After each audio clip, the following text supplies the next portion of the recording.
let's address the 50-ton elephant in the room. Was this show better than Raw? I'm going to say this before I get to it. Yesterday, I had a subscriber of mine, I believe his name is George. I was joking with him at one point. He was describing how much he can't stand. Look, I know the guy loves indie shows. And there's probably a few people on WWE's roster he does like. But he generally hates the company. And as a joke, I said, I know you love the company, but let's be honest here. What do you really hate about this company? I know you love it, but what do you really hate about it? He gave me a long thing of how much he despises how this company acts and how the fan base acts towards it. Now, for me personally, seeing how there's a lot of people who feel more indie is better than the WWE easily. You look at this show, this Smackdown Live, compared to the Raw, which was literally an F show. I saw the Lexman show right after Raw when I did my review. And the crowd there that he was talking to in his chat, in his live chat, they despised the show. They said between a D- and an F, or incomplete. This show of SmackDown Live was maybe 5% better. So it might be a D+.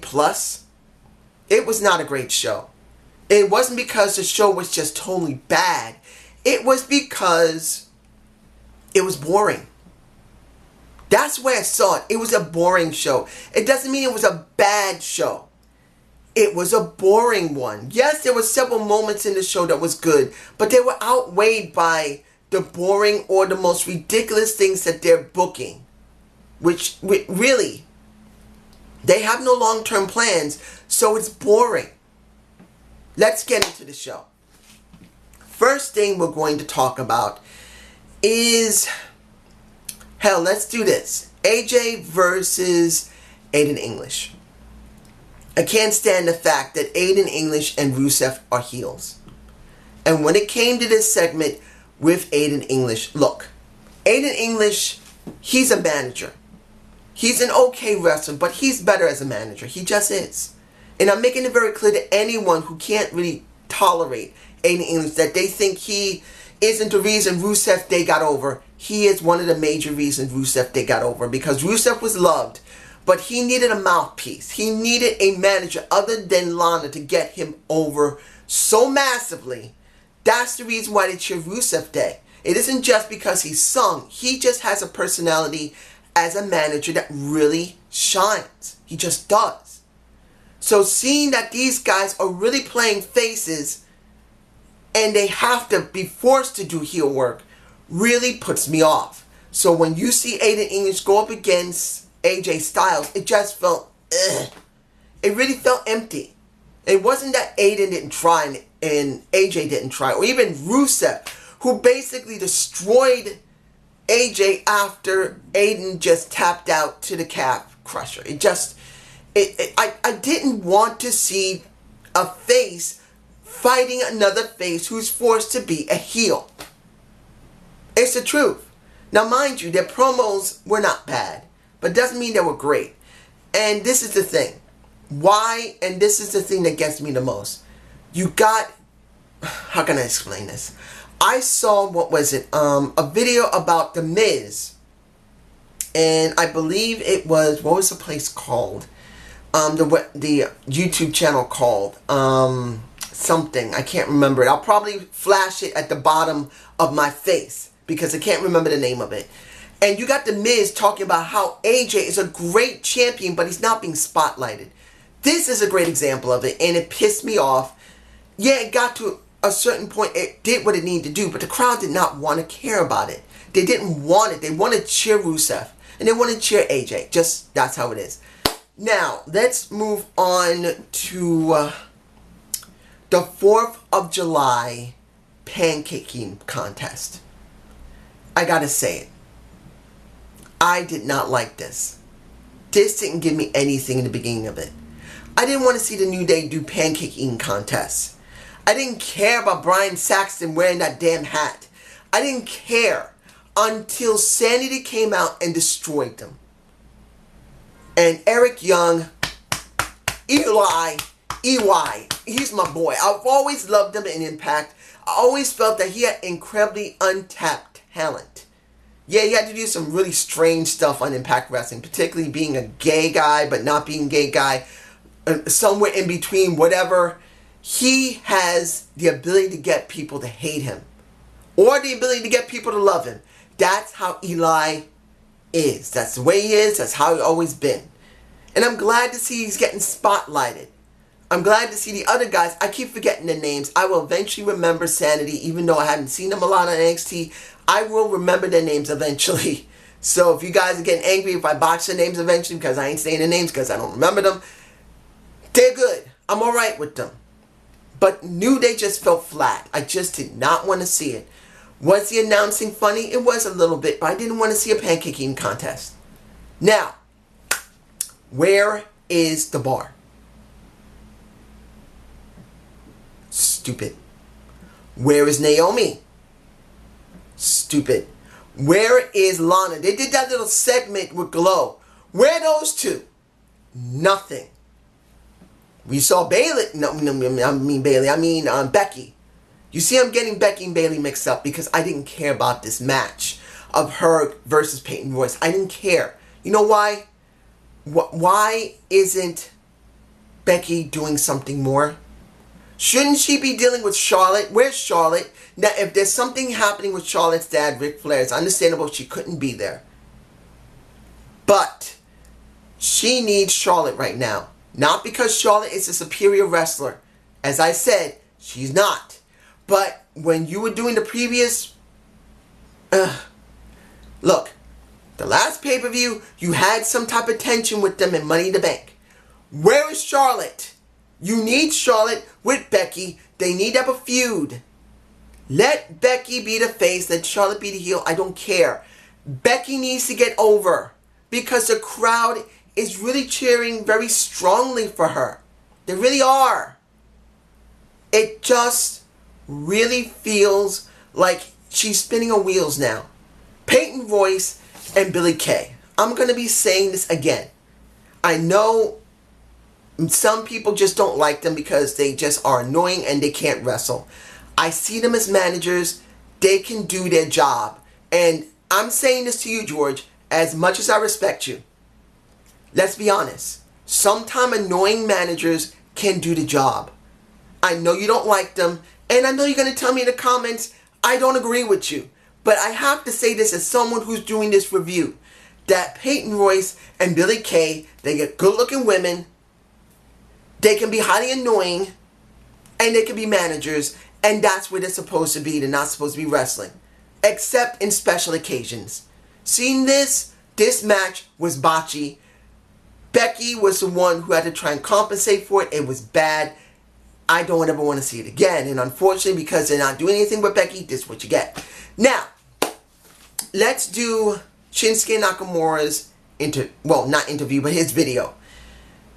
It was okay. Talking about Jeff Hardy, and I'll get to him in a minute, but it's just like, he should be champ, and he's not. Having him being considered for the U.S. Championship is a huge downgrade for him. Do not agree with it.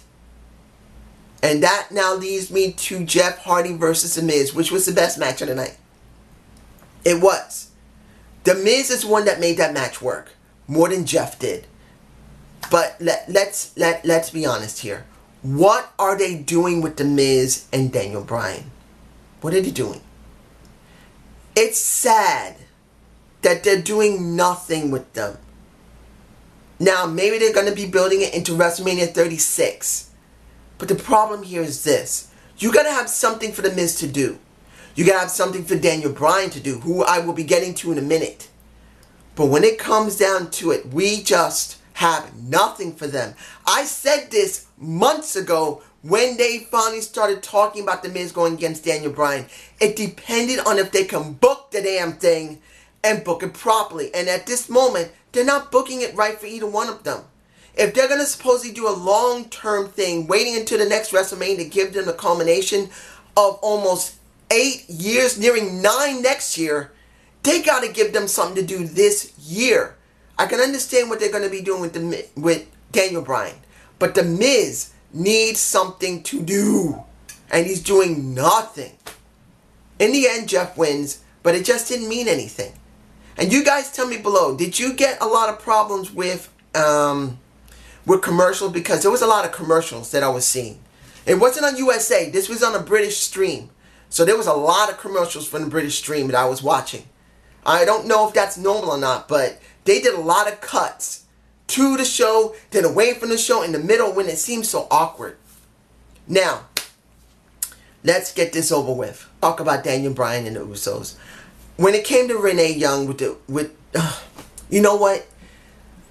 I don't hate Hell No, but this is a distraction from Hell No. They don't know what to do with Daniel Bryan. They don't know what to do with The Miz. If they got a whole year mapped out, they're really not doing it very well. They suck.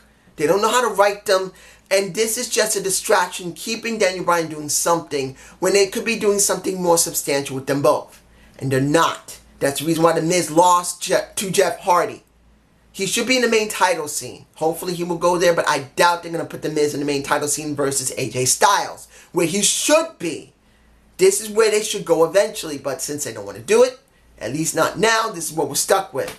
So when the Usos came out, I thought, oh no, they're going to sacrifice the Usos to Hell No like they did with Sanity and New Day. And I was right. Look at the match. The match was bad. The person that had the most issue there was not Daniel Bryan, it was not Jimmy, and it was not Jay. It was Kane. Kane's pushing 50. I think he's 50 years old, maybe nearing 51. And the problem is that he can't go in the ring like he used to. He looks really bad.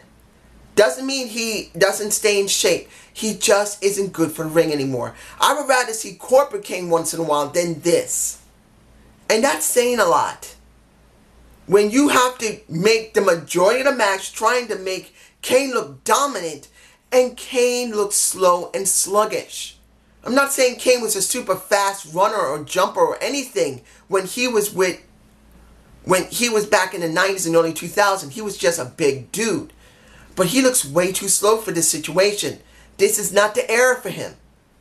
And it just looked bad, particularly. Look.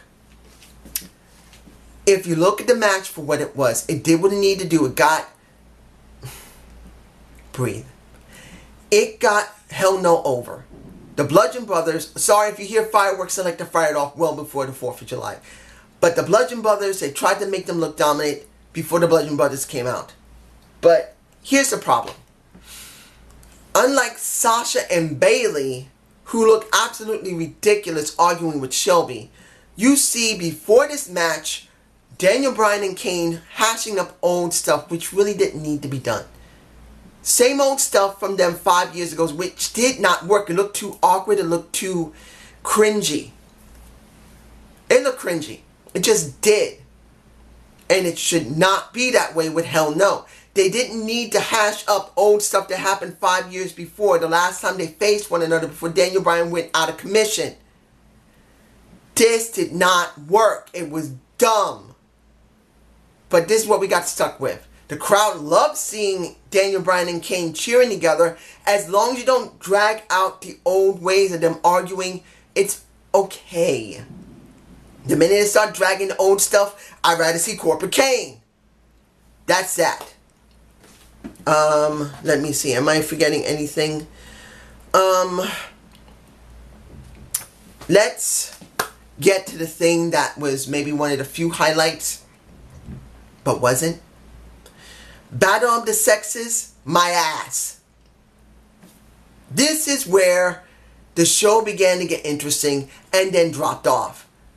James Ellsworth versus Asuka.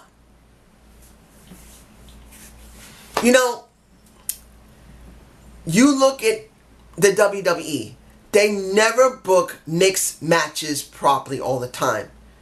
Only when there's such a dominant female or such a dominant male do they book them properly. Look at what happened with Chyna or Beth Phoenix. They knew how to book them because they were so dominant. You look at Asuka, the gorgeous looking Japanese woman who spent almost 2.5 years basically jobbing out everybody. And when you see this match, she looked like a weakling. She looked bad compared to James Ellsworth. And then you look at James Ellsworth, where this should have been the main event. I know you're saying, what? Look, Asuka was so dominant at one point. If they had kept up the dominance, this should have been the main event. But it wasn't.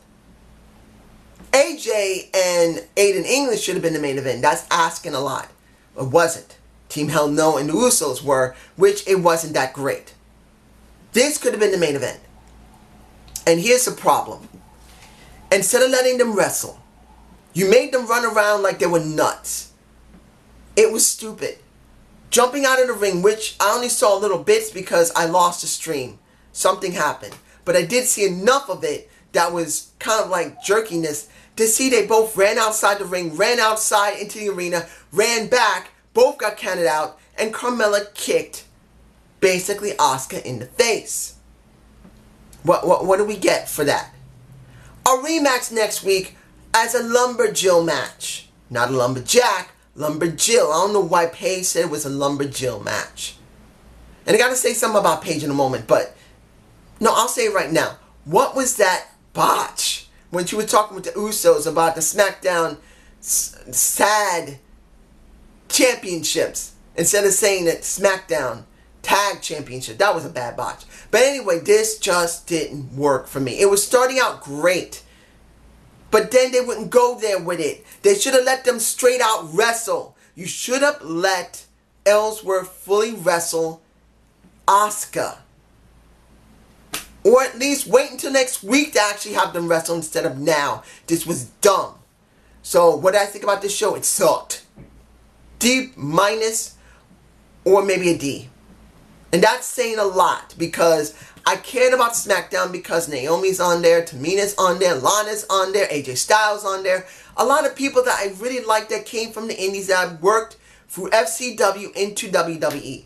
But I'm not going to lie about it. This show freaking sucked. It was only maybe 5% better than Raw, and Raw was absolutely horrendous. Braun Strowman deserved better than to actually have to face Kevin Owens in the most ridiculous porta potty fiasco you can think of due to the fact there's no Universal Champion. You guys tell me how you feel down below about this. I know I'm going to get maybe some heat for this.